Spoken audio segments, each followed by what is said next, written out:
शुरुआत हुई है इस सीमावर्ती क्षेत्र में, इसका सबसे ज्यादा श्रेय आप किन को देंगे? आपके एसएसबी के द्वारा हुआ है। जी, आज 13 दिसंबर को यहाँ पे जो बॉर्डर यूनिटी रन का आयोजन हुआ है वो एक बहुत ही भव्य आयोजन हुआ है। और ये भव्य आयोजन का पहला अगर मैं श्रेय दूंगा तो हमारे आईजी पटना है, पटना सीमांत मुख्यालय के आईजी पटना है, जिनको मैं दूंगा, जिनका ये विजन था।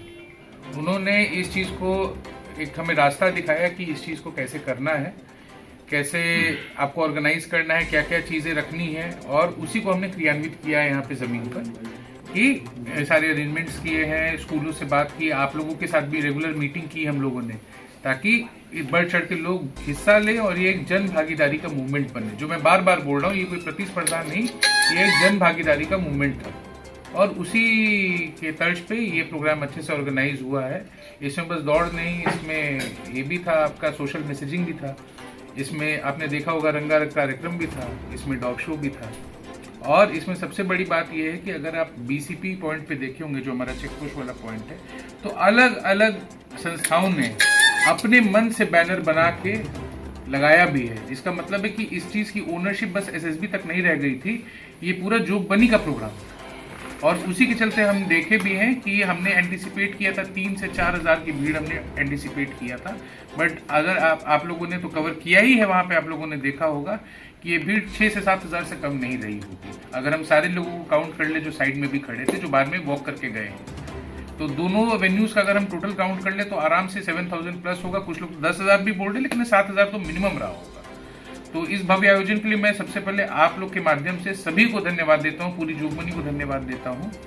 हमारी विधायक महोदया यहाँ पे आई, अपना समय निकाली, हमारे डीएम जो अभी ज्वाइन किए हैं जस्ट एक दिन पहले, वो अपना समय निकाल के आए, एसपी महोदय आए, हमारे क्षेत्र मुख्यालय पूर्णिया से डीआईजी साहब आए, बाकी जितने मेरे ऑफिसर्स हैं, मेरे मेन हैं, और जो बाकी बल कर्मी हैं जिन्होंने दिन रात एकदम मेहनत की है।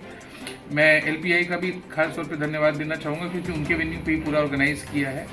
तो जो मूवमेंट था व्हीकल्स का, तो उसमें उन्होंने खास तौर पे बहुत कोऑपरेट किया है, जिसके चलते ये चीज़ इतने अच्छे से ऑर्गेनाइज हो पाया। पहली बार एसएसबी के द्वारा एक सकारात्मक कार्यक्रम को एक अच्छा अंजाम दिया गया, इसके लिए आप भी बधाई के पात्र हैं। मैं ये जानना चाहूँगा कि इस तरह की जो शुरुआत हुई है, आने वाले समय के लिए और भी बहुत सारी चीज़ों के लिए एसएसबी क्या इसको समय समय पर करती रहेगी, या ये? बिल्कुल, हम लोग ऐसे समय समय पे तो करते रहे हैं, लेकिन है कि इतना भव्य आयोजन पहले नहीं हुआ, ये बात आप सही कह रहे हैं। और हमारा उद्देश्य है कि हमारे लेवल पे जितना हो पाएगा हम लोग ऐसे प्रोग्राम्स और कराएंगे। जैसे अभी दिसंबर के एंड में न्यू ईयर्स के रनअप में एक हम लोग छोटा सा साप्ताहिक कार्यक्रम भी रख रहे हैं, जिसमें अभी एक स्कूल में मैं गया था एज चीफ गेस्ट, तो वहाँ पे उन्होंने स्टेम पे एक एक्टिविटी कराई थी, साइंस टेक्नोलॉजी इंजीनियरिंग मैथ्स को एग्जीबिशन टाइप लगाया था। तो उसी को हमारे चिल्ड्रन प्लेग्राउंड में भी हम लोग लगा रहे हैं, वहाँ पे सारे बच्चों को फिर वहाँ बुलाएंगे, जिससे कि बच्चों से जुड़े, वही फ्यूचर है ऑफ द नेशन, है ना। और अगर उनसे आप कनेक्ट कर जाते हैं, उनकी बात समझ लेते हैं और वो आपकी बात समझ लेते हैं, तो आपका आधा काम हो जाता है ना। बाकी नशा विरोधी कार्यक्रम के लिए बच्चों के साथ साथ हमारे जो कुछ एरियाज है जो हमने चिन्हित कर रखे हैं, वहाँ पे टारगेटेड कैंपेन्स भी चलाने का हमारा प्रोग्राम है। तो निश्चित तौर पर हम लोग करेंगे। वो कभी कभी बहुत भव्य होगा, जैसा आज आपने देखा, वो सब रिसोर्सेस पे भी डिपेंड करता है, बहुत चीजें होती हैं, लेकिन हमारे तरफ से उद्देश्य यही रहेगा कि मैक्सिमम लोगों तक हम अपना सामाजिक मैसेज जो है वो पहुंचा पाए। सर, एसएसबी सामाजिक कार्यों में भी हमेशा से रही जी, और मैं थोड़ा सा हटके मैं बात करूंगा, क्योंकि आप इस क्षेत्र में, इस पूरे क्षेत्र को संभालते हैं, सीमा की रक्षा करते हैं, सुरक्षा करते हैं। एक छोटी सी मैं सुविधा समझ रहा हूँ इस क्षेत्र के लिए, आपके लिए।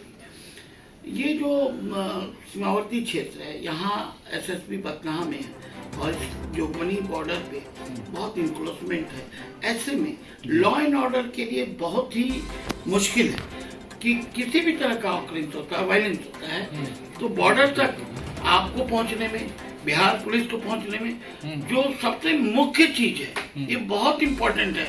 इसको आज तक हमने कई बार डीएम साहब भी रहे हैं, उनसे भी मैंने चर्चा की है। इस पर सर एक समीक्षात्मक होनी चाहिए बैठक, और अभी तक जो हुआ है, जो हो चुका, एक बार मैं चाहता हूं कि इसको बहुत गंभीरता से लिया जाए और इस क्षेत्र को खाली कराया जाए, ताकि यहाँ पर बाजार ना लगे।